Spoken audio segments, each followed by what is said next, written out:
The next man facing execution in Arizona is one step closer tonight to being put to death after a state board denied his latest appeal. Clarence Dixon killed Deana Bowdoin back in 1978, but wasn't convicted until 2008 and sentenced to death.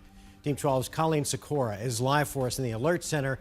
She listened to the victim's family pleading for justice after more than 40 years. Colleen?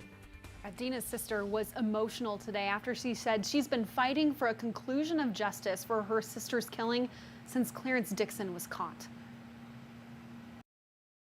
I'm Leslie Bowdoin James. I'm Deana's sister. 44 years after her sister's death, Leslie Bowdoin James at another hearing as Clarence Dixon tries to avoid the death sentence. For me and for my parents, and for all of the women brutalized by this inmate, for society, and most of all for my sister Deana. She's asking for conclusion of justice. There is not one legal, social, or moral imperative for recommending reprieve or commutation of this inmate's death sentence in May 11th execution.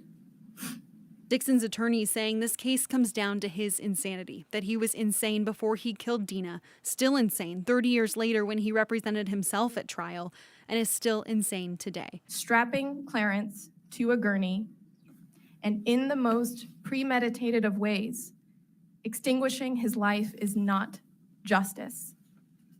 It may be revenge, but it's not justice. The hours-long hearing with prosecutors arguing the death penalty is a fit punishment for Dixon. The Arizona Executive Board of Clemency coming to a simple conclusion. The board has unanimously voted not to recommend the commutation of sentence. Now, Dixon is scheduled to be executed on May 11th by lethal injection. However, his attorneys continue to work to prevent that. We're live in the Alert Center. Colleen Sikora, 12 News. Colleen, thank you.